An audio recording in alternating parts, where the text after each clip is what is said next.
অতীতের স্বৈরাচারী সরকারের অব্যবস্থাপনার কারণেই দেশে বিদ্যুৎ ও জ্বালানি সংকট। কিশোরগঞ্জে প্রধানমন্ত্রী রাজপথে বিশৃঙ্খলা করলে প্রতিহতের হুঁশিয়ারি। যারা এই দেশের মানুষের জন্য নেওয়া বাস্তব পদক্ষেপগুলোতে বিশৃঙ্খলা তৈরি করবে তাদের ব্যাপারে আমাদেরকে সতর্ক থাকতে হবে। দণ্ডপ্রাপ্ত শেখ হাসিনাকে ফিরিয়ে দেয়া সহ দিল্লির আন্তরিকতা চায় ঢাকা। অনুকূল পরিবেশ তৈরি হলেই ভারত সফরে যাবেন প্রধানমন্ত্রী। সরকারি কর্মকর্তা কর্মচারীদের জন্য তৈরি আছে পে স্কেল, জানালেন প্রধানমন্ত্রীর মুখ্য সচিব। যে কোনো সময় ঘোষণা, বাস্তবায়ন চলতি বছরেই। প্রতিদিন তো ভোগান্তি আছে। এই সকাল 5টায় উঠে যাচ্ছে, সিরিয়াল লাগাইছে। অলরেডি 3 ঘন্টা হয়ে গেছে। তার ভিতরে পাম্পের ভিতরে যায় দেখবো যে গ্যাস ঢুকতেছে 200 থেকে 250 টাকা। আমাদের দুর্ভোগের কথা তো আর কেউ শুনবে না। আমরা কি কষ্টে আছি সেটা আমরা জানি। ফিলিং স্টেশনগুলোতে যানবাহনের দীর্ঘ সারি, গ্যাস বিদ্যুৎ সংকটের তাৎক্ষণিক সমাধানের সুযোগ নেই বললেন অর্থমন্ত্রী। রাষ্ট্রপতি নির্বাচনে মির্জা ফখরুল ও অলি আহমেদের মনোনয়ন বৈধ ঘোষণা। প্রতিদ্বন্দ্বিতা থেকে সরবে না 11 দল। ভোটের পর 70 অনুচ্ছেদ নিয়ে আলোচনা চায় বিএনপি।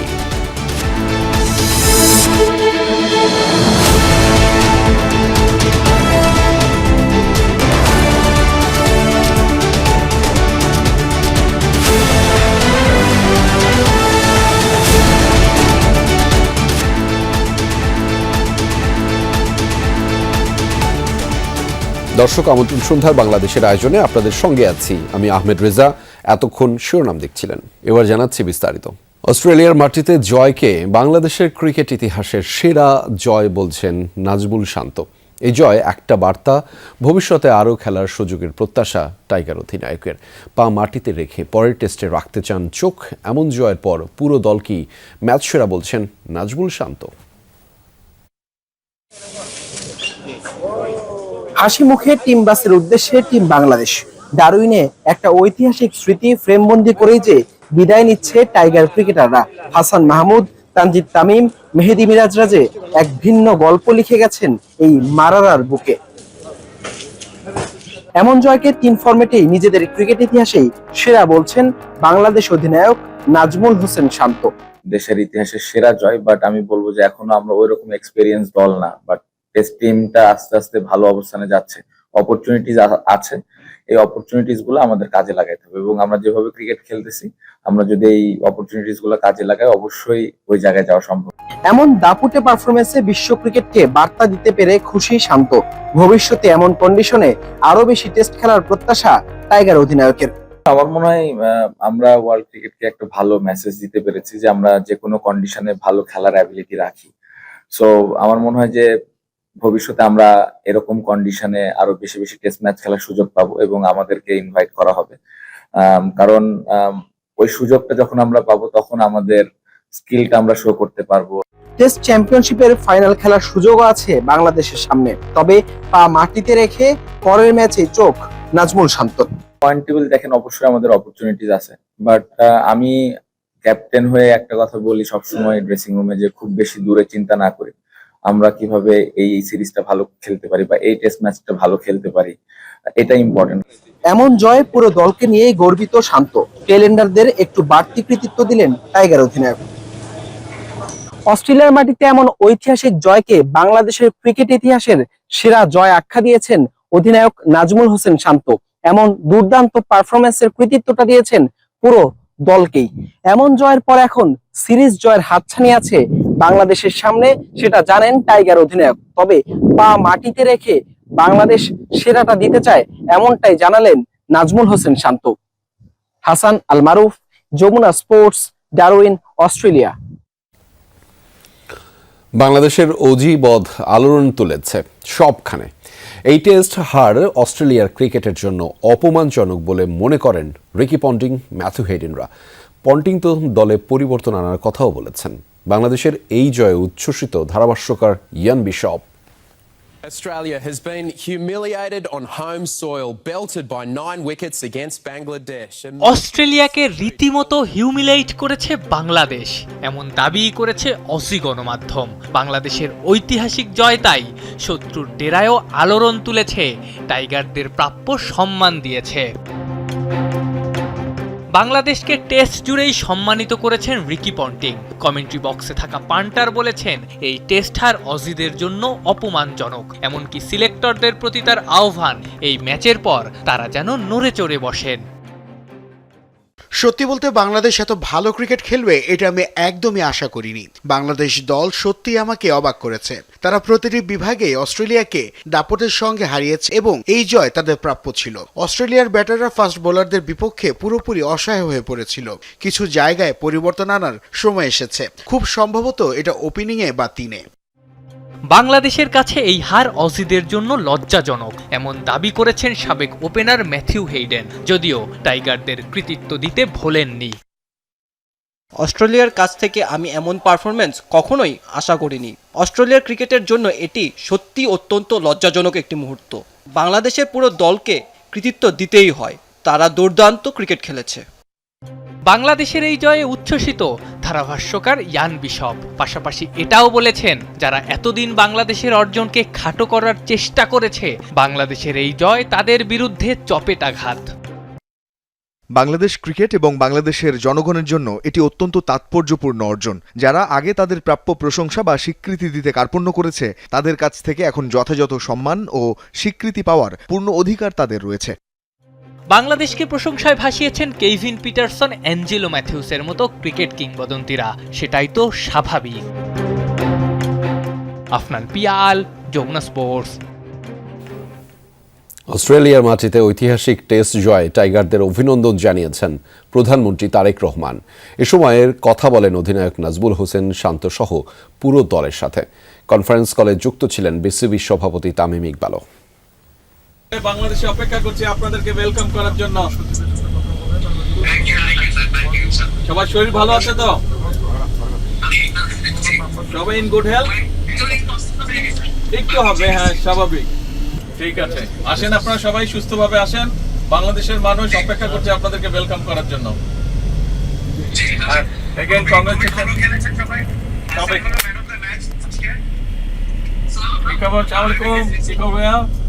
Everything okay? আমি আছি আলহামদুলিল্লাহ ভালো। ক্রিকেট পাইছো হাসান, প্রথম ইনিংসে 5 উইকেট আর প্রথম ইনিংসে 6 উইকেট, এখন 2 উইকেট আর মিরাজ পাইছে 5 উইকেট। দেখলাম নিউজে। Excellent wonderful. আমাদের সবচেয়ে ইয়াংস্টার বগুড়ার মুশফিকুর রহিম। আসসালামু আলাইকুম, ঠিক আছে ভাইয়া? কি ভালো আছেন? আছি আলহামদুলিল্লাহ, শরীর ভালো। ভাইয়া বগুড়ার ছেলেটা 100 বছর, ওই তানজিদ তামিম বগুড়ার ছেলে 100 বছর। বগুড়ার না, ও বাংলাদেশের ছেলে। ও বগুড়ার না, বাংলাদেশের ছেলে। He represents Bangladesh, not Bogura.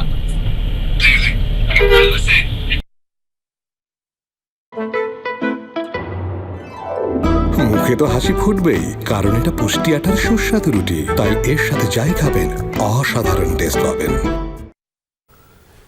জনগণের স্বার্থে নেয়া সরকারের কর্মসূচি বাধাগ্রস্ত করলে সকল শক্তি দিয়ে প্রতিরোধের হুঁশিয়ারি দিয়েছেন প্রধানমন্ত্রী তারেক রহমান। বলেন, বিএনপি যতবার দেশ পরিচালনায় এসেছে ততবারই কিছু রাজনৈতিক দল বিশৃঙ্খলা সৃষ্টির চেষ্টা করেছে। জানান, বিদ্যুৎ ও জ্বালানি খাতে বর্তমান সংকটের জন্য দায়ী পতিত সরকারের অপরিকল্পিত পদক্ষেপ। কিশোরগঞ্জে নানান কর্মসূচিতে যোগ দিয়ে প্রধানমন্ত্রী বলেন, বিএনপির পরিকল্পনা বাস্তবায়িত হলে দেশের মানুষের ভাগ্য পরিবর্তন হবে। সহকর্মী আল আমিন তালুকদারের ক্যামেরায় কিশোরগঞ্জ থেকে সহকর্মী সাইফুদ্দিন রবিনের রিপোর্ট। রূপালী মৎস্যে স্বনির্ভর দেশ, সবার আগে বাংলাদেশ, এই স্লোগানে জাতীয় মৎস্যপক্ষ 2026-এর প্রথম দিনের কার্যক্রম শুরু করেন প্রধানমন্ত্রী তারেক রহমান। পোনা মাছ অবমুক্ত করে মৎস্য খাতে নতুন সম্ভাবনার পথে যাত্রা শুরু করেন। অপেক্ষারত সাধারণ মানুষের সঙ্গে কিশোরগঞ্জের পাকুন্দিয়ায় ব্রহ্মপুত্র নদপাড়েই শুভেচ্ছা বিনিময় করেন প্রধানমন্ত্রী তারেক রহমান। জানান, বাংলাদেশকে কল্যাণমূলক রাষ্ট্র হিসেবে গড়ে তুলতে চায় তাঁর সরকার। 12 ফেব্রুয়ারি নির্বাচনে দেয়া সমর্থনে আস্থা রাখতে জনগণের প্রতি আহ্বান জানান তিনি। বলেন, বিএনপি দেশ ও জনগণের স্বার্থের বাইরে কোনো কাজ করবে না। এখানে যে মৎস্য অবমুক্তকরণ হলো, এই মাছগুলো যখন বড় হবে, এই মাছগুলো যখন ডিম পারবে, বিভিন্ন খালে বিলে ঢুকবে, তখন উপকার কাদের হবে? ওই লন্ডনের মানুষের উপকার হবে না জাপানের মানুষের উপকার হবে? বাংলাদেশের মানুষের উপকার হবে। আমাদের লক্ষ্য, আমাদের উদ্দেশ্য হচ্ছে যে বাংলাদেশকে একটি কল্যাণমুখী রাষ্ট্র হিসাবে গড়ে তুলতে চায়। প্রধানমন্ত্রী তারেক রহমান বলেন, বিএনপিকে যতবার জনগণ দেশের দায়িত্ব দিয়েছে ততবারই কিছু সংখ্যক রাজনৈতিক দল বিশৃঙ্খলা সৃষ্টির চেষ্টা করেছে। যারা রাজপথে বিশৃঙ্খলা করবে কিংবা দেশের মানুষকে বিভ্রান্ত করবে, তাদের বিরুদ্ধে রুখে দাঁড়ানোর আহ্বান জানান সরকার প্রধান। দেশের স্বার্থের বিরুদ্ধে যারা কাজ করবে, যারা বিশৃঙ্খলা তৈরি করবে, যারা জনগণের স্বার্থে নেওয়া বিভিন্ন কর্মসূচি বাধাগ্রস্ত করবে, তাদেরকে জনগণের সকল শক্তি নিয়ে তাদেরকে প্রতিরোধ করবে। যে কোনো মূল্যে আমাদেরকে দেশের শান্তি রক্ষা করতে হবে। প্রধানমন্ত্রী জানান, দেশ জুড়ে চলমান বিদ্যুৎ সংকটের জন্য দায়ী পতিত সরকারের অপরিকল্পিত পদক্ষেপ। সংসদের আসন্ন অধিবেশনে নতুন সরকার বিদ্যুৎ নিয়ে 10 বছরের পরিকল্পনা তুলে ধরবে বলেও জানান সংসদ নেতা তারেক রহমান। এই যে বিদ্যুতের সমস্যা, এই সমস্যা স্বৈরাচার অপরিকল্পিত বিভিন্ন পদক্ষেপের জন্য আজকে বিদ্যুৎ এবং জ্বালানির এই অবস্থা। এই আগামী 27 তারিখে আবার জাতীয় সংসদের অধিবেশন শুরু হবে।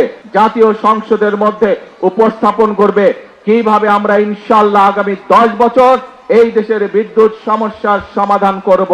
এই পরিকল্পনা আমরা এমন নদ নদীকে ঘিরেই বেড়ে ওঠা বদ্বীপ বাংলাদেশের, যে দেশের মানুষের সঙ্গে একসময় মিলেমিশে একাকার হয়েছিল মাছে ভাতে বাঙালি উপমা। কিন্তু সেই উপমাটি এখন রূপকথায় পরিণত হয়েছে, কেননা প্রতি বছরই বাংলাদেশের মৎস্য সম্পদ হ্রাস পাচ্ছে, যার অন্যতম প্রধান কারণ জলাশয় ভরাট হয়ে যাওয়া। সরকারের খাল পুনঃখনন কর্মসূচির মধ্য দিয়ে দেশ জুড়ে বিশাল এক মৎস্যক্ষেত্র উন্মুক্ত হয়েছে। ঠিক তেমনি এই মৎস্য পক্ষের দিনে প্রধানমন্ত্রীর প্রান্তিক পর্যায়ে ছুটে আসা কিংবা মৎস্য পুনঃ অবমুক্তকরণের মধ্য দিয়ে এই প্রাকৃতিক সম্পদ বৃদ্ধির ক্ষেত্রে সরকারের আন্তরিকতা এবং গুরুত্বও স্পষ্ট হয়েছে। দুপুরে প্রধানমন্ত্রী পরিদর্শন করেন কটিয়াদি কার্প হ্যাচারি কমপ্লেক্স। এরপর যোগ দেন আচমিতা জর্জ ইনস্টিটিউশন মাঠে জাতীয় মৎস্যপক্ষ 2026-এর উদ্বোধনী অনুষ্ঠানে।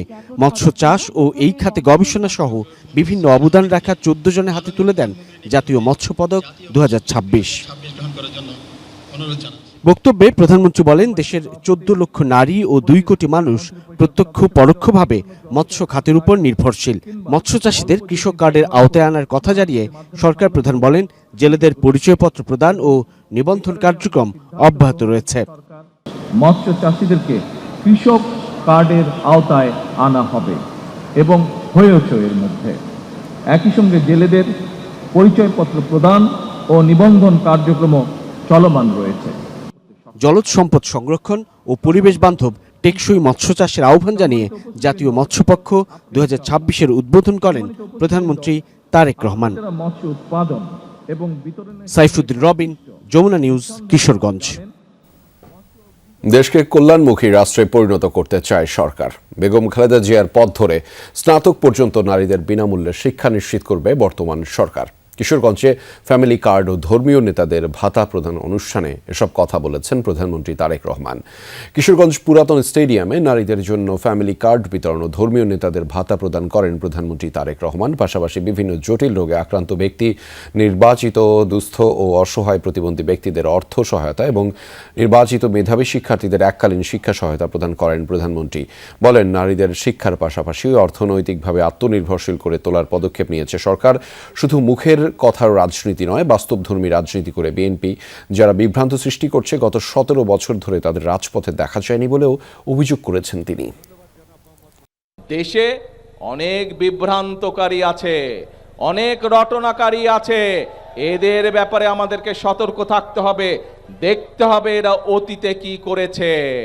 সেই অতীত বিবেচনা করে তাদেরকে আমাদেরকে চোখে চোখে রাখতে হবে। সেই অতীত বিবেচনা করেই আমরা ভবিষ্যতে তারা কি করছে সেদিকে আমাদেরকে নজর রাখতে হবে।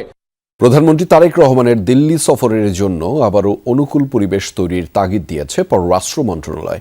এ লক্ষ্যে শেখ হাসিনা ও অন্যান্য পলাতক অপরাধীদের প্রত্যাপনের অনুরোধে দ্রুত পদক্ষেপ নিতে ভারতীয় কর্তৃপক্ষকে আহ্বান জানিয়েছে ঢাকা। সকালে পররাষ্ট্র মন্ত্রণালয়ে প্রেস ব্রিফিংয়ে এই তথ্য জানিয়েছেন মুখপাত্র। প্রধানমন্ত্রী তারেক রহমানের সম্ভাব্য দিল্লি সফর নিয়ে গত কয়েক সপ্তাহ ধরে বাংলাদেশ ও ভারতের কর্মকর্তাদের মধ্যে যোগাযোগ চলছিল। তবে গত 5 আগস্ট নয়াদিল্লিতে মানবতাবিরোধী অপরাধে আন্তর্জাতিক অপরাধ ট্রাইব্যুনালে দণ্ডিত শেখ হাসিনার প্রকাশ্য মিডিয়া ইন্টারাকশনের কারণে সফর ঘিরে চলমান প্রক্রিয়া ক্ষতিগ্রস্ত হয়েছে বলে মনে করছে পররাষ্ট্র মন্ত্রণালয়। এই অবস্থায় তারেক রহমানের দিল্লি সফরের জন্য উপযুক্ত ও অনুকূল পরিবেশ তৈরির উপর জোর দিচ্ছে সরকার। মন্ত্রণালয়ের মুখপাত্র জানিয়েছেন, এ লক্ষ্যে শেখ হাসিনা ও অন্যান্য পলাতক অপরাধীদের প্রত্যর্পণের অনুরোধে দ্রুত পদক্ষেপ নিতে ভারতীয় কর্তৃপক্ষকে অনুরোধ জানিয়েছে Bangladesh. We are of the view that a propitious environment needs to be created for this visit. To this end, we have requested the Indian authorities to expeditiously act on our request to extradite Sheikh Hasina and other fugitive criminals. পাশাপাশি দ্বিপাক্ষিক প্রত্যর্পণ চুক্তির বিধান অনুযায়ী শহীদ ওসমান হাদি হত্যা মামলার অভিযুক্তদেরও বাংলাদেশের হাতে তুলে দেওয়ার আহ্বান জানিয়েছে ঢাকা। এ বিষয়ে ভারতের জবাবের অপেক্ষায় রয়েছে Bangladesh. And to hand over Bangladesh the accused killers of Shahid Sharif Osman Hadi in compliance with our bilateral extradition treaty. We are awaiting their response. পররাষ্ট্র মন্ত্রণালয় বলছে, প্রতিবেশী সহ অন্যান্য দেশের সঙ্গে বন্ধুত্বপূর্ণ দ্বিপাক্ষিক সম্পর্ক চায় সরকার, কিন্তু সেটি হতে হবে সার্বভৌমত্ব, জাতীয় মর্যাদা ও পারস্পরিক স্বার্থের ভিত্তিতে। রাবি সিদ্দিকী, যমুনা নিউজ, ঢাকা। সরকারি চাকরিজীবীদের জন্য চূড়ান্ত হয়েছে নতুন বেতন কাঠামো। দীর্ঘ পর্যালোচনার পর শুরু হবে বাস্তবায়ন। প্রধানমন্ত্রীর মুখ্য সচিব এবিএম আব্দুস সাত্তার জানিয়েছেন, সরকারি কর্মকর্তা কর্মচারীদের জন্য পে স্কেল তৈরি আছে, যে কোনো সময়ে ঘোষণা দেবে সরকার। স্পষ্ট করেন, বাস্তবায়নেরও হবে না দীর্ঘসূত্রিতা। তবে তিনি স্বীকার করেছেন, পে স্কেলের ফলে কিছুটা বাড়তে পারে মূল্যস্ফীতি, তা মেনে নিতে হবে। দীর্ঘ সময় ধরে উচ্চ মূল্যস্ফীতিতে চাপে সীমিত আয়ের মানুষ। শোচনীয় অবস্থা সরকারি চাকরিজীবীর বড় একটি অংশের। আয় ব্যয়ের হিসাব মিলছে না তাদের। এই অবস্থায় তাদের বেতন বাড়াতে কমিশন গঠন করে অন্তর্বর্তী সরকার। 6 মাসের রিপোর্ট দেয় জাকির আহমেদ খান কমিশন। সর্বনিম্ন 20 স্কেলের চাকরিজীবীর মূল বেতন সুপারিশ করা হয় 20,000 টাকা। চলমান সর্বনিম্ন বেতন 8,250 টাকা। সর্বোচ্চ প্রথম স্কেলের মূল বেতন এখন 78,000 টাকা। এই বেতন বৃদ্ধি করে সুপারিশ করা হয় 1,60,000 টাকা। গড়ে বৃদ্ধি করা হয় 100 থেকে 140%। তবে অন্তর্বর্তী সরকার কার্যকর করেনি নতুন বেতন কাঠামো। ক্ষমতা গ্রহণের পর পে স্কেল নিয়ে কাজ শুরু করে বিএনপি সরকার। বাজেটে দেওয়া হয় অর্থ বরাদ্দ এবং বাস্তবায়নের প্রতিশ্রুতি। দীর্ঘ প্রতীক্ষার পর আসছে সুখবর। রোববার দুপুরে সচিবালয়ে এক ব্রিফিংয়ে প্রধানমন্ত্রীর মুখ্য সচিব জানান, পে স্কেলের ফলে সরকারের সামনে অর্থনৈতিক চাপ তৈরি হবে, তারপরও শিগগিরই দেয়া হবে ঘোষণা। পে স্কেল তো বিবেচনাধীন আছে এবং গভর্নমেন্টের কমিটমেন্ট আছে, এটা আমরা বাস্তবায়ন করব এবং এটা চূড়ান্ত পর্যায়ে আছে, যে কোনো মুহূর্তে পে স্কেল ঘোষণা হতে পারে।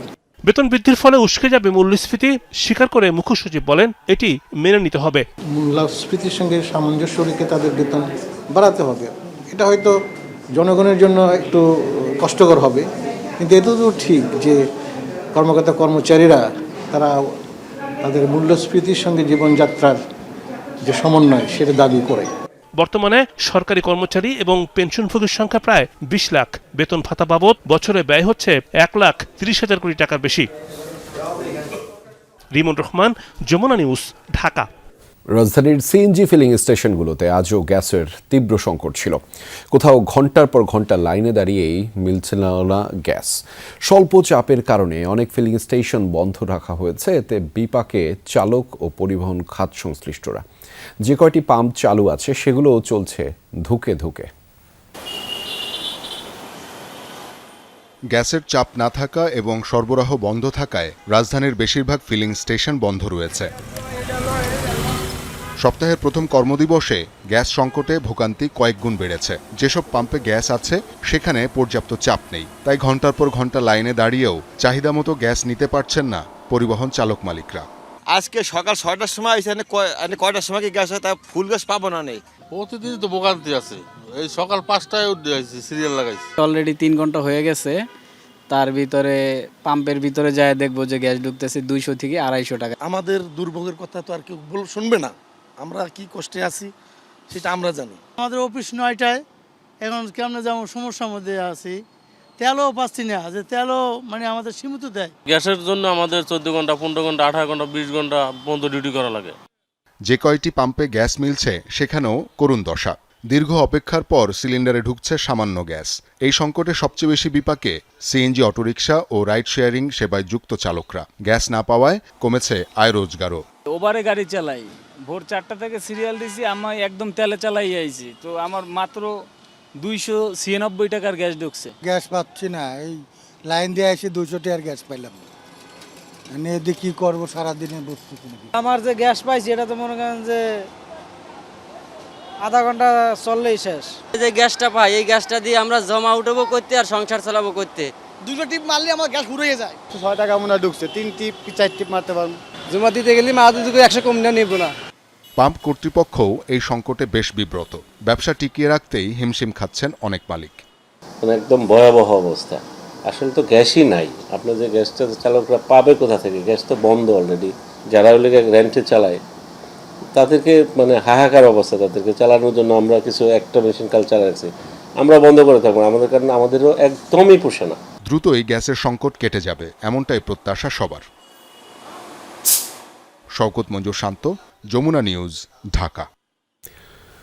রাতারাতি নয়, জ্বালানি সমস্যার সমাধানে 2 বছর সময় লাগবে বলে জানিয়েছেন অর্থ ও পরিকল্পনা মন্ত্রী আমির খসরু মাহমুদ চৌধুরী। সকালে রাজধানীর এক হোটেলে American chamber of commerce AmCham আয়োজিত এক সেমিনারে কথা বলেন তিনি। আয়োজনে ব্যবসায়ীদের বিভিন্ন প্রশ্নের উত্তরের পাশাপাশি মন্ত্রী শেয়ার বাজার ও ব্যাংক ব্যবস্থাপনার সংকট নিয়েও কথা বলেন। নীতি সংস্কার ও কার্যকর বাস্তবায়নের মাধ্যমে বিনিয়োগকারীদের আত্মবিশ্বাস ফিরিয়ে আনার বিষয়ে সেমিনার। হোটেল ইন্টারকন্টিনেন্টালে আয়োজক American chamber of commerce in Bangladesh AmCham। আয়োজনে একমাত্র আলোচক অর্থ ও পরিকল্পনা মন্ত্রী আমির খসরু মাহমুদ চৌধুরী। নির্ধারিত বক্তব্যে মন্ত্রী জানান, রাতারাতি বিদ্যুৎ ও গ্যাসের সমস্যা সমাধান করা সম্ভব নয়। জানান, চলমান জ্বালানি সমস্যা সমাধানে এখনই পদক্ষেপ নিলে ফল পেতে 2 বছর সময় লাগবে। কারণ হিসেবে অর্থমন্ত্রী বলেন, ভাসমান LNG টার্মিনাল তৈরি করতেও 1.5 থেকে 2 বছর সময় লাগবে।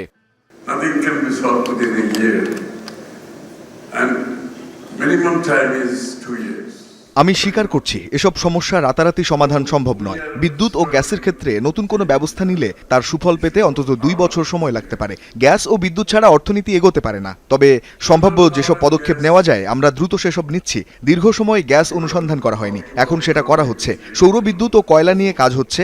আগামী কয়েক সপ্তাহের মধ্যে জ্বালানি নীতি প্রকাশ করা হবে, এতে মানুষ জানতে পারবে কি করতে হবে। আগামী 2 বছর আমাদের সাবধান থাকতে হবে। সরকারের রাজস্ব আদায়ের পরিকল্পনা সম্পর্কে অর্থমন্ত্রী বলেন, বাস্তবায়ন ও নীতি বিভাগ আলাদা করা হবে। রাজস্ব আদায়ের পরিধি বাড়ানোর চেষ্টা করছে সরকার।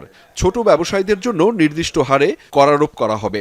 এজন্য তথ্য ভাণ্ডার তৈরি হচ্ছে বলেও জানান মন্ত্রী। এছাড়া শেয়ার বাজার ও ব্যাংক ব্যবস্থাপনা নিয়েও কথা বলেন মন্ত্রী। কর ব্যবস্থাকে ধীরে ধীরে অটোমেশনের আওতায় নিয়ে আসছি।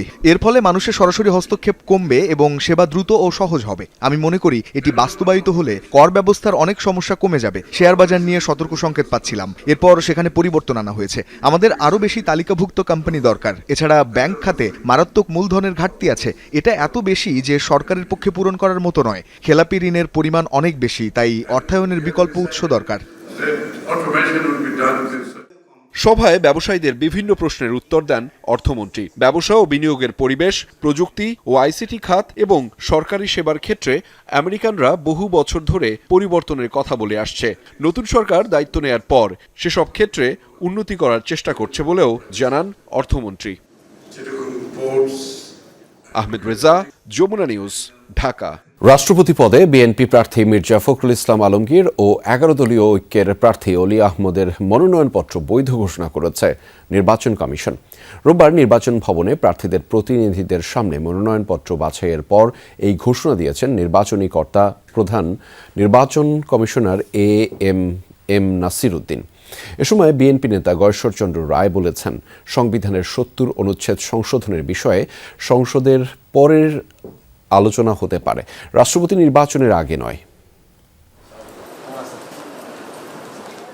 গত বৃহস্পতিবার রাষ্ট্রপতি নির্বাচনের মনোনয়নপত্র জমা দেওয়ার পর রোববার এসব মনোনয়নপত্র যাচাই বাছাই হয়। এদিন নির্বাচন ভবনে রাষ্ট্রপতি নির্বাচনের নির্বাচনী কর্তা প্রধান নির্বাচন কমিশনার এম নাসির উদ্দিন প্রার্থীদের প্রতিনিধিদের সামনে মনোনয়নপত্র বাছাই করেন। সকালে 11 দলীয় ঐক্যের রাষ্ট্রপতি প্রার্থী অলি আহমদের মনোনয়নপত্রের কাগজপত্র পরীক্ষা করা হয়। তিনি 2টি মনোনয়নপত্র জমা দিলেও প্রথমটি বৈধ হওয়ায় দ্বিতীয়টি নিয়ে আলোচনার প্রয়োজন হয়নি। পরে 11 দলীয় ঐক্যের নেতারা বলেন, সংবিধান সংস্কার করে রাষ্ট্রপতি নির্বাচন হলে সংসদ সদস্যদের মতামতের প্রতিফলন ঘটত। মনে হয় না এটা প্রত্যাহার করা হবে, কেননা 11 দলীয় জোটে সিদ্ধান্ত নিয়েই আমরা নির্বাচনে শেষ পর্যন্ত অংশগ্রহণ করার জন্য আমরা এই মনোনয়নপত্র জমা দিয়েছি। দুপুরে নির্বাচন ভবনে আসে বিএনপির প্রতিনিধি দল। নির্বাচনী কর্তা তাদের প্রার্থী মির্জা ফখরুল ইসলাম আলমগীরের মনোনয়নপত্রও বৈধ ঘোষণা করেন। পরে বিএনপির জাতীয় স্থায়ী কমিটির সদস্য গয়েশ্বরচন্দ্র রায় জানান, রাষ্ট্রপতি নির্বাচন ইস্যুতে প্রচলিত সংবিধান অনুযায়ী কাজ করবে বিএনপি। প্রচলিত সংবিধান অনুযায়ী আমাকে পথ চলতে হবে। সেই সংবিধানে আমার যেখানে বাধা আছে সেই বাধা অতিক্রম করার জন্য আমাকে সংসদ থেকে সংশোধন করতে হবে, এর বাইরে না, রাস্তাঘাটে বলে লাভ নাই। নির্বাচন কমিশনের সিনিয়র সচিব আখতার আহমেদ বলেছেন, 18 আগস্ট বিকেল 4টা পর্যন্ত মনোনয়নপত্র প্রত্যাহার করতে পারবেন রাষ্ট্রপতি প্রার্থীরা। এখন দুটাই মনোনয়নপত্র ভ্যালিড। 20 তারিখ বিকাল 2টা থেকে বিকাল 5টা পর্যন্ত নির্বাচন। তানভীর মৌসুম, যমুনা নিউজ, ঢাকা। কারাগারে আটকে রাখার সময় প্রয়াত বিএনপি চেয়ারপারসন বেগম খালেদা জিয়ার উন্নত চিকিৎসার ব্যবস্থা করেনি বিগত সরকার। তাকে ফুড পয়জনিং করা হয়েছে। খালেদা জিয়ার জন্মদিন উপলক্ষে জাতীয়তাবাদী আইনজীবী ফোরামের দোয়া ও আলোচনা সভায় এমন অভিযোগ করেছেন বিএনপির স্থায়ী কমিটির সদস্য রুহুল কবির রিজভী আহমেদ। সুপ্রিম কোর্ট আইনজীবী সমিতি মিলনায়তনে এই অনুষ্ঠানে রিজভী বলেন, একটি কমিটি করে এই বিষয়ে তদন্ত হওয়া দরকার। বলেন, আইনের শাসন প্রতিষ্ঠা করতে পারলেই বেগম জিয়াকে শ্রদ্ধা জানানো হবে। আর কেউ গুম ও রাষ্ট্রীয় হত্যার সাহস করবে না, এমন একটি নির্ভর এবং নির্ভয়ে সমাজ গড়তে পারলেই তাকে শ্রদ্ধা জানানো হবে। আমরা যদি আইনের শাসন প্রতিষ্ঠা করতে পারি তাহলেই বেগম জিয়াকে শ্রদ্ধা জানানো হবে। আমরা যদি কথা বলার স্বাধীনতা, সব মত একটি জায়গায় একটি দেশে তারা কথা বলবে, কেউ গুমের ভয় করবে না, কেউ গুপ্ত হত্যার ভয় করবে না, কেউ রাষ্ট্রীয় কোনো হত্যার ভয় করবে না। এই ধরনের একটি নির্ভয় গণতান্ত্রিক সমাজ গড়ার যে যদি আমরা নিশ্চিত করতে পারি তাহলেই বেগম খালেদা জিয়াকে আমরা শ্রদ্ধা জানাতে পারবো। গ্যাস ও বিদ্যুতের তীব্র সংকট এবং চাঁদাবাজির দৌরাত্ম্যে চরম মন্দা নেমে এসেছে স্থানীয় ব্যবসা বাণিজ্যে। এর উপর সড়কের বিশৃঙ্খলা যেন মরার উপর খাড়ার ঘা। এতে প্রতিদিনই বিপুল আর্থিক ক্ষতির মুখে পড়ছেন রাজধানীর ব্যবসায়ীরা। এমন পরিস্থিতিতে ব্যবসা পরিবেশ সহজ করতে একদিনেই ট্রেড লাইসেন্স প্রদান, চাঁদাবাজির বন্ধ এবং সুশাসন নিশ্চিতের প্রতিশ্রুতি দিয়েছে ঢাকা দক্ষিণ সিটি কর্পোরেশন ও পুলিশ প্রশাসন। ধারাবাহিক জ্বালানি সংকটে কমেছে উৎপাদন, ফলাফল বেচাকেনায় ধস, সঙ্গে যোগ হয়েছে নানা প্রশাসনিক জটিলতা, ট্রেড লাইসেন্স নিবন্ধন আর নবায়ন ফি বৃদ্ধি। চাঁদাবাজির উৎপাত থেকেও নেই রেহাই। ব্যবসা পরিচালনায় হিমশিম অবস্থা ব্যবসায়ীদের। ফোনে আমাদেরকে হুমকি দেওয়া হচ্ছে, বলা হচ্ছে যে আপনার মিটিং আছে, জুম মিটিংয়ে আসেন। কালকেও আমাকে সেটা বলছে, আপনার কাছে একটা ওটিপি আমার মোবাইলে আছে, পাঠিয়েছি, সেটা আপনি আমাকে সেন্ড করেন, আমি দেব। পরে আমি বলছি, কেন তোমাকে ওটিপি দেব? নগরের ভোগান্তি আরও বাড়িয়ে দিয়েছে সড়কের তীব্র জ্যাম। কোনো নিয়মনীতি না মেনে যত্রতত্র অটোরিকশা চলায় স্থবির হয়ে থাকে রাস্তাঘাট। সময় মতো সরবরাহ করা যায় না পণ্য, প্রতিদিন নষ্ট হচ্ছে কর্মঘণ্টা। মাত্র 4-5 কিলোমিটার পথ আসতে 2-2.5 ঘন্টা লেগে যায়। আমরা সময় মতো অফিসে পৌঁছাতে পারি না। ব্যাংকিংয়ের সমস্যা হয়। সবচেয়ে বড় সমস্যা হচ্ছে অটোরিকশা। সর্বক্ষেত্রে ইভেন এরা এত বেশি ডেসপারেট হয়ে গেছে যে এদের সাথে পেরে ওঠা যায় না। একটা বাস গেলে তার 50টা অটোরিকশা সামনে থাকে, প্রচুর জ্যাম। আর এখানে ছিনতাই বেশি হয়। ব্যবসায়ীদের বহুমুখী সংকট ও সমাধান খুঁজতেই ঢাকা চেম্বার মিলনায়তনে আয়োজন করা হয় মতবিনিময় সভার। এ সময় ঢাকা দক্ষিণ সিটি কর্পোরেশনের প্রশাসক আব্দুস সালাম আশ্বাস দেন, ট্রেড লাইসেন্স নিতে আগের মতো আর জটিলতায় পড়তে হবে না ব্যবসায়ীদের। জানান, ব্যাটারি চালিত অটোরিকশাকে শৃঙ্খলায় আনার পরিকল্পনাও রয়েছে। আমি আসার আগে এই অবস্থা হয়েছে যে লাইসেন্স জমা দেয় 1 সপ্তাহ 2 সপ্তাহ, অনেক সময় পায় না। আমি বলছি না, একে দিনেরটা দিনে লাইসেন্স দিতে হবে। যদি এই ব্যাপারে কোনো ব্যত্যয় ঘটে, যে অফিসার করছে, যে সেকশন করছে, আপনারা দয়া করে আমার কাছে রিপোর্ট করবেন, সাথে সাথে তার বিরুদ্ধে ব্যবস্থা নেওয়া হবে। মাননীয় প্রধানমন্ত্রী মানবিক, উনি বলছেন ঠিক আছে, এরা তো বাংলাদেশেরই মানুষ, এদেরকেও একটা বিকল্প ব্যবস্থা করতে হবে। ওরা সমাবেশ করে বলতেছে ওদেরকে সরানো যাবে না। ভাই, আমরা তো উচ্ছেদ চাই না, কিন্তু একটা শৃঙ্খলায় তো আসতে হবে। রাজনৈতিক পরিচয় যাই হোক না কেন, চাঁদাবাজি করলেই কঠোর পদক্ষেপের বার্তা দেন ডিএমপির এডিশনাল কমিশনার। ইতিমধ্যেই কিন্তু অনেক গ্রেফতার করেছি। বর্তমান সরকার অত্যন্ত কঠোর এই বিষয়ে। চাঁদাবাজির যে কোনো ঘটনা যদি ঘটে, সেটা সরকারি দল হোক আর অপোজিশন যারাই করুক না কেন, আইনের ক্ষেত্রে সর্বোচ্চ শক্তি প্রয়োগের জন্য নির্দেশ আছে। সভায় জানানো হয়, প্রতি শনিবার নাগরিকদের ভোগান্তি সরাসরি শোনার উদ্যোগ নিয়েছে city corporation. Kashfia Ruhi, Jamuna news, Dhaka. বন্দরের টার্মিনাল বিদেশি অপারেটরকে ইজারা দেওয়ার প্রতিবাদে নাগরিক কনভেনশন হয়েছে চট্টগ্রামে। বন্দর নিয়ে একটি চক্র কমিশন বাণিজ্য ও চক্রান্তে লিপ্ত বলে অভিযোগ বক্তাদের। বিদেশি কোম্পানিকে দেওয়ার সিদ্ধান্ত বাতিল না করলে 31 আগস্ট বন্দর অভিমুখে বিক্ষোভ মিছিল এবং পরে আরও কঠোর কর্মসূচির হুঁশিয়ারি দেন তারা। চট্টগ্রাম বন্দরের এনসিটি, সিসিটি সহ বিভিন্ন টার্মিনাল বিদেশি কোম্পানিকে ইজারা দেওয়ার সিদ্ধান্ত বাতিলের দাবিতে সকালে প্রেস ক্লাব মিলনায়তনে নাগরিক কনভেনশনে যোগ দেন শ্রমিক, কর্মচারী সহ পেশাজীবী। চট্টগ্রাম বন্দর কর্তৃপক্ষ চেয়ারম্যান। বন্দর রক্ষা কমিটি আয়োজিত এই কনভেনশনে বক্তারা কোনো দরপত্র ছাড়া ব্যক্তি পছন্দে বিদেশি অপারেটর নিয়োগ নিয়ে প্রশ্ন তোলেন। দেশের অর্থনীতির প্রাণ হিসেবে পরিচিত বন্দরের কোনো স্থাপনা বিদেশি কোম্পানিকে ইজারা দিলে জাতীয় স্বার্থ, অর্থনীতি, সার্বভৌমত্ব ও নিরাপত্তা ঝুঁকিতে পড়বে বলে মন্তব্য করেন তারা। ডিফল্টের প্রযুক্তি হচ্ছে ইস্টার্ন প্রসাদের। যদি তারা এখানে আসে, নিরাপত্তা যে ঝুঁকি, এই ঝুঁকিতে চট্টগ্রাম বন্দর কেবল পড়বে না, সারা দেশ নিরাপত্তা ঝুঁকিতে পড়বে। গণতান্ত্রিকভাবে সিদ্ধান্ত নিতে হবে। এই যে বন্দর আজকে দিয়ে দিল, কার সিদ্ধান্ত দিচ্ছে? এটা জনগণের সিদ্ধান্ত নাই, বন্দরের শ্রমিকদের সিদ্ধান্তের পক্ষে নাই, কিন্তু ঠিকই দিয়ে দেওয়া হয়েছে একটা কোম্পানিকে। বক্তারা অভিযোগ করেন, পতেঙ্গা কন্টেনার টার্মিনাল পিসিটি এর মধ্যে বিদেশি অপারেটরের হাতে চলে গেছে। এখন এনসিটি, সিসিটি দিয়ে দেওয়ার চেষ্টা চলছে। সম্পূর্ণ বন্দরের অর্থে নির্মিত লাভজনক এসব টার্মিনাল এভাবে অন্যের হাতে তুলে দেওয়ার নেপথ্যে কমিশন বাণিজ্য ও চক্রান্ত আছে বলে মন্তব্য করেন তারা। চট্টগ্রাম বন্দর সমস্ত বাংলাদেশের অক্সিজেন যোগায়, তো অক্সিজেন পাইপলাইনটা যদি বন্ধ করে দেন, তাহলে তো এমনি সমস্ত দেশটা মরে যাবে, আর তো মারার দরকার হবে না। পরিণতি কি হতে পারে সেটা দেশের জায়গাটা বুঝতে পারে। এখন আমাদের শ্রমিকরা চাকরি হারাবে, তার থেকে গুরুত্বপূর্ণ ব্যাপার গোটা দেশটাই তো আমাদের জিম্মি হয়ে যাবে। বাংলাদেশকে যারা বিশ্বাস করে না, এই আবহাওয়ায় যারা বাস করতে চায় না, বিদেশি পাসপোর্টধারী, আজকে তারাই এই বাংলাদেশকে টুকরো টুকরো করে বিক্রি করতে চায়। আগামী 31 আগস্ট চট্টগ্রাম বন্দর অভিমুখে বিক্ষোভ মিছিল কর্মসূচি ঘোষণা করেন আন্দোলনকারীরা। প্রয়োজনে আরও কঠোর আন্দোলনের হুঁশিয়ারি দেন। স্বাধীনতা এবং সার্বভৌমত্বের জন্য আমরা লড়াই করছি, শুরুটা এখান থেকে। জনগণের রাজ কায়েম হবে, মানুষের কল্যাণে আমার রাষ্ট্রটা পরিচালিত হবে। আমরা এই জিনিসটা চাচ্ছি, আগামী দিনে সেটা আশা করি। হতাশা যখন ক্ষোভের বারুদে পরিণত হয়, এই দেশে আপনারা দেখেছেন অনেক শক্তিশালী সরকার অনেকবারই এই দেশের জনগণ ফেলে দিয়েছে। আমরা কিন্তু সেই জিনিস চাই না।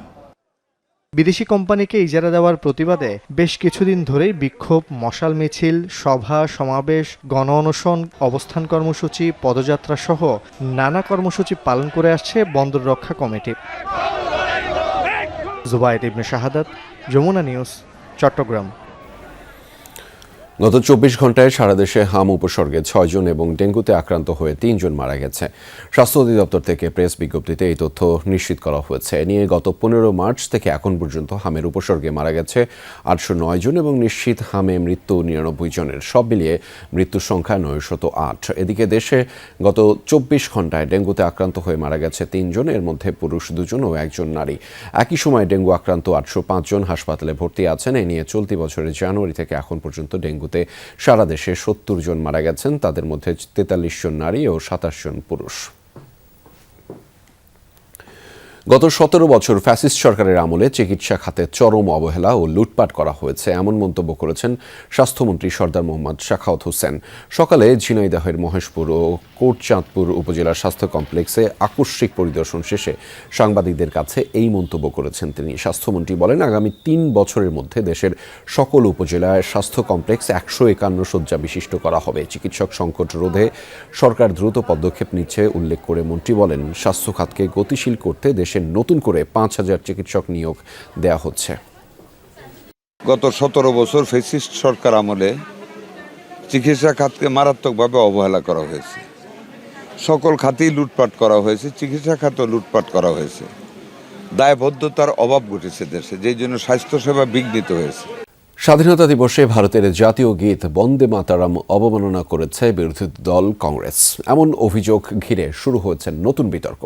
মুসলিমদের ধর্মীয় অনুভূতিতে আঘাতের দাবিতে গানটির পূর্ণাঙ্গ সংস্করণের কয়েকটি লাইন নিয়ে বিতর্ক বহুদিনের। কংগ্রেসের অনুষ্ঠানে গানটি বন্ধের চেষ্টা করেছেন সোনিয়া গান্ধী, এমন অভিযোগে ভাইরাল হয়েছে একটি ভিডিও, যার জেরে কংগ্রেস নেতাদের তুলোধুনো করছেন বিজেপি নেতারা। তবে অবমাননার অভিযোগ অস্বীকার করেছে কংগ্রেস। ভারতের বিরোধী দল কংগ্রেসের সদর দফতর ইন্দিরা ভবনে উদযাপন করা হয় দেশটির 80তম স্বাধীনতা দিবস, যেখানে অংশ নেন রাহুল গান্ধী, সোনিয়া গান্ধী ও মল্লিকার্জুন খার্গে সহ সিনিয়র নেতারা। দেশটির রাজনৈতিক আলোচনা তুঙ্গে এখন কংগ্রেসের এই আয়োজন। বিতর্কের শুরু জাতীয় গীত বন্দে মাতরম নিয়ে। ভাইরাল হওয়া এক ভিডিওতে দেখা যায় গানটি চলাকালীন কংগ্রেস সভাপতি মল্লিকার্জুন খার্গের সাথে কথা বলার সময় বিরক্তির অভিব্যক্তি দেখাচ্ছেন সোনিয়া গান্ধী। আলোচনা হচ্ছে রাহুল গান্ধীর অঙ্গভঙ্গি নিয়েও। এই ইস্যুতে এবার কংগ্রেসকে বিতর্কিত করার চেষ্টা চালাচ্ছে দেশটির ক্ষমতাসীন বিজেপি। জাতীয় গীতকে যথাযথ সম্মান না দেখানোর অভিযোগ তাদের। দাবি, বন্দে মাতরমের পূর্ণাঙ্গ সংস্করণ সহ্য করতে না পেরে তা বন্ধের উদ্যোগ নিয়েছেন সোনিয়া গান্ধী। পুরো দেশ দেখেছে বন্দে মাতারাম গাওয়ার সময় তারা কতটা অস্বস্তিতে ছিলেন। এটা অত্যন্ত দুঃখজনক যে গানটি বন্ধের চেষ্টা করা হয়েছিল। কংগ্রেস পার্টি শ্রীমতী সোনিয়া গান্ধী কংগ্রেস ও সোনিয়া গান্ধী অত্যন্ত দেশবিরোধী মনোভাব নিয়ে বন্দে মাতরমের পূর্ণাঙ্গ সংস্করণ গাওয়া বন্ধের চেষ্টা করেছেন। এই গর্হিত কাজের মাধ্যমে সোনিয়া গান্ধী আমাদের জনগণ ও জাতিকে অপমানিত করেছেন। এই আচরণ স্পষ্টভাবেই কংগ্রেসের বন্দে মাতরমের প্রতি ঐতিহাসিক ঘৃণা ও অবজ্ঞাকে তুলে ধরেছে। যদিও এসব অভিযোগ অস্বীকার করেছে কংগ্রেস। ছড়িয়ে পড়া ভিডিও নিয়ে ব্যাখ্যায় দলটির দাবি, প্রবীণ নেতা মল্লিকার্জুন খার্গে দীর্ঘ সময় দাঁড়িয়ে থাকায় তার জন্য চেয়ারের ব্যবস্থার নির্দেশ দিচ্ছিলেন সোনিয়া, যা ভুলভাবে উপস্থাপন করা হচ্ছে।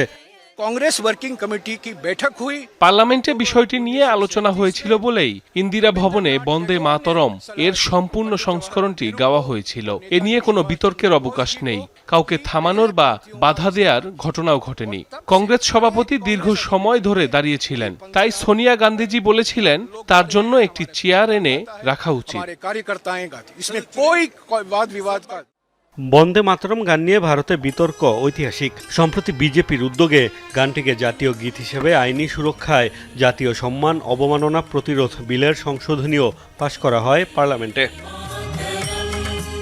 মোস্তফা মাহমুদ, যমুনা নিউজ। দক্ষিণ চীন সাগরে মাছ ধরার নিষেধাজ্ঞা শেষ হবার সাথে সাথে একসাথে সাগরে নামল 3400 নৌকা।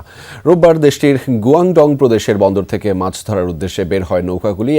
একই দিন গুয়াংসি অঞ্চলের বেশ কয়েকটি শহরের থেকে আরও 3000 ছোট থেকে বড় আকারের মাছ ধরার নৌকা সমুদ্রে যায়। আকাশ থেকে ধারণ করা বিশাল এই নৌবহরের দৃশ্য নজর কেড়েছে সকলের। প্রতি বছরই 3.5 মাস মাছ ধরার নিষেধাজ্ঞা দেয়া হয়, যাতে করে সামুদ্রিক মাছেরা মজুদ রক্ষা ও প্রজননের সুযোগ পায়। চলতি বছরে এই নিষেধাজ্ঞা শেষে করে নতুন মৌসুমে আবারও সাগরে ফিরেছেন জেলেরা। দীর্ঘ বিরতির পর একসাথে হাজারো নৌকার সমুদ্র যাত্রায় বন্দরগুলোতে তৈরি হয় উৎসব মুখর পরিবেশ। দর্শক, এই ছিল সন্ধ্যার বাংলাদেশের আয়োজনে। এতক্ষণ আমাদের সাথে থাকার জন্য আপনাদের সবাইকে ধন্যবাদ।